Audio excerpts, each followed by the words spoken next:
What up, Ivy in the building, and we back for another video, back with another playoff preview. Let's dive right into the Toronto versus Brooklyn series, the 2-7 matchup out east. So, general important points, let's not sugarcoat this. This is not a close series. Looking at these two teams, they're polar opposites. The Raptors are an experienced playoff championship tested team, and the Nets, you look at their roster and you would not think playoff team. That would not be the first two words that came to your mouth. They have some of their core role players on their team, but most of what makes up this Brooklyn Nets team is not in the bubble in Orlando. And outside of Caris LeVert, Joe Harris, Jared Allen, most of the team is just a lot of guys thrown together to really fill the roster. This Brooklyn Nets team is not a playoff team. But in order to talk about the Brooklyn Nets, before we actually talk about this matchup, I just want to talk about what this playoff series could be for them. This could serve as kind of a tryout for next season. Who will be the bona fide role players supporting Kevin Durant and Kyrie Irving when they eventually return to the team and actually put in minutes on the court for this team? Obviously, Joe Harris and Jared Allen are already there. I think they're solidified as essential role players for this team. The general manager came out and said keeping Joe Harris on this team was a priority, and it makes sense because shooters like Joe Harris don't just grow on trees, and shooting, especially elite shooting, is more and more vital in today's league. So he's pretty much safe. Jared Allen should be safe. He's a young, promising center, great on defense and rebounding. He's still a bit raw on offense. But as DeAndre Jordan gets older and starts to regress in terms of talent level and athleticism, Jared Allen's going to be more important. So I think those two particularly are solidified as safe role players for this team. But talking about younger guys, though, that can fill out this roster for next season, guys like Musa and Karooks, who have been there for I think the past 2 years, they're going to be trying to prove themselves. And I'm going to call him TLC. I know his full name is like Timothy Cabarro or something like that, but he's a guy that they signed, I think, to fill out the roster, and he's played really well for them in a couple games for them in the bubble due to a lot of playing minutes. So this could be him auditioning just for a chance in the NBA. I remember when he came into the league, he was heralded as like somebody who was gonna be a project player, but if you did well on that project, he would be a star for you, and it just really hasn't panned out. So hopefully he can maybe revitalize his career in this playoff series as somebody who's going to be around in this league, and maybe the Nets like what they see in TLC and they keep him on as a role player for next season. And finally, what I really want to talk about for Brooklyn is Caris LeVert. Now, Caris LeVert is the bona fide scorer, the number one option for this Brooklyn Nets team right now.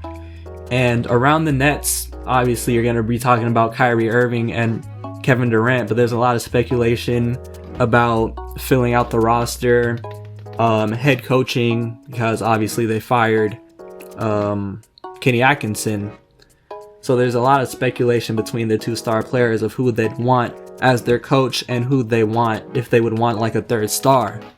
Caris LeVert basically is auditioning for that third option in the Nets starting lineup once KD and Kyrie are back next year. I say that because Dinwiddie, I don't think he'll be starting, even though he's been balling out over the past 2 years, and he started at a point guard this year because Kyrie's been injured. I don't think they're going to want Kyrie and Dinwiddie in the same backcourt. I think he'll go back to his sixth man role, and I think they want to have Caris LeVert at that 2 guard or small forward position in the starting lineup. And this could, like I said, this could be him auditioning for that third scoring option next to Kyrie and KD. And the more I thought about this, it's kind of similar to what Kuzma is for the Lakers. Both Caris LeVert and Kuzma are young, ascending players that are going to be entering their prime soon. I think they're around the same age.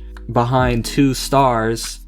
For Kuzma's case, it's LeBron and AD. For LeVert's case, it's Kyrie and KD. For both of these guys, they were kind of the guy for their respective teams before the stars came there in free agency or via trade. And they're both kind of like the young players that the respective teams want as their third option to ascend for the respective teams. And this really is LeVert's chance to prove that.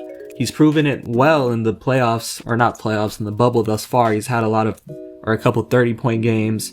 That iconic bubble game against Dame and CJ and the Trailblazers and them, he went off. He had a really good game here in the respect of Damian Lillard. Yeah, that's his audition for the third option, and we'll see if he can ball out in the playoffs, score efficiently. We'll see if he can fill in that third scoring option role. On the Raptors side of things, yeah, I'm not going to cap. This is just like a tune-up series for the Raptors, because the Raptors are just too talented, too battle-tested, too experienced. In order for the Nets to win like a game, they're going to have to play together. They're going to have to play hard, kind of similar to that Nets team in that playoff series against the 76ers a year ago, where D'Lo was the young budding star and they just had a young, scrappy, hungry team with a couple of veterans. Now this year, that young budding star is Karis LeVert. You got young guns like TLC, Musa, Karooks, that point guard, I think Chuosa or something like that. I can't really pronounce his name. Jared Allen. Got veterans like Garrett Temple. They're young, they're going to have to scrap, they're going to have to make the game ugly if they want to steal a game or two. So now if we compare these two teams in terms of where they have advantages on offense, the Raptors have the advantage. They have such a diverse set of weapons. They have 2 point guards. They are 2 point guards in the backcourt in the starting lineup in Kyle Lowry and Fred VanVleet. They both can run the offense, make plays for others, and get their own shot from time to time.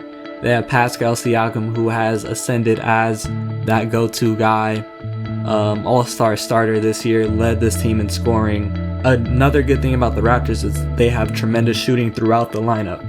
Everybody in their starting lineup can shoot the ball, and especially what's really valuable for this Raptors team is their big man rotation. Serge Ibaka, Marc Gasol, Chris Boucher, they're all bigs that are lethal from outside, and that just makes your offense a lot easier. And then they also have wings who can play off the ball and hit open shots in Terrence Davis, OG Anunoby, Matt Thomas, and Norman Powell.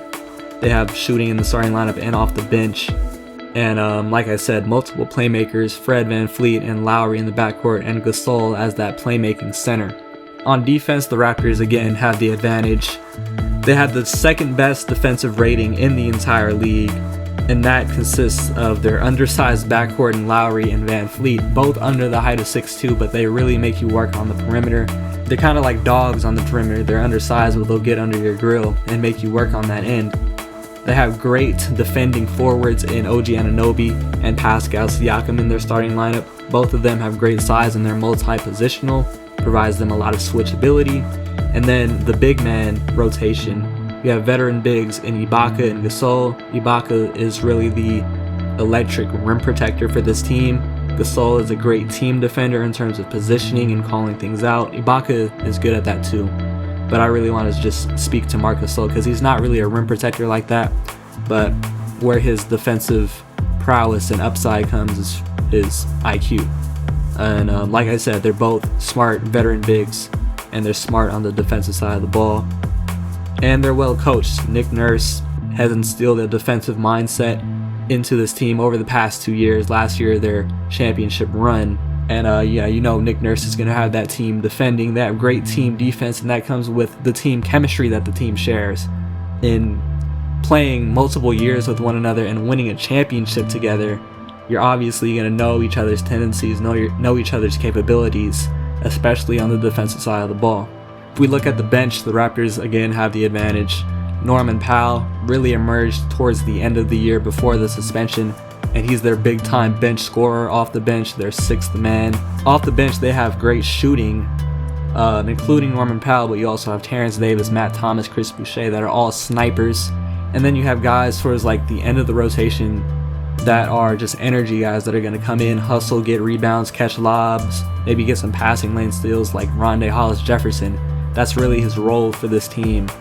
Chris Boucher, he comes in and provides a lot. Besides his shooting ability, on the defensive side of the ball, he gets a lot of help side blocks, really highlight plays on defense that can kind of energize the team. Terrence Davis is another scrappy young energy guy. This entire Raptors team is well put together from the top to the bottom, and it shows when you look at their depth chart. And in terms of coaching, the Raptors definitely have the advantage there. No shots fired at Jacques Vaughn. He's doing a good job as the interim head coach. And I think a couple players on the Nets roster are kind of campaigning for Jacques Vaughn to keep that head coaching position. But the obvious advantage in terms of coaching is Nick Nurse. He's one of the better elite coaches in this league, and it's proven in the fact that he has this Raptors team as the 2 seed after losing Kawhi Leonard. They haven't skipped a beat. And in terms of talent, the Raptors most definitely have the advantage there. So, obviously, as this comes to no surprise, I have the Raptors winning the series, and I have them doing it in a clean sweep. Too much talent in the starting lineup, in the bench. The team is well put together, they work well with each other. They all compete hard on the defensive side of the ball, and they're all experienced. I think they're just going to come out in the series, get the job done as soon as possible. I think they're going to do it in a sweep. Final pick, Raptors in 4 over the Nets. That's going to do it for today's video. I hope you enjoyed. If you did, leave a like, and if you're new here, subscribe. I would greatly appreciate it. Anyways, like I was saying, thanks for watching. It's been your boy IB. I'll catch y'all later. Peace.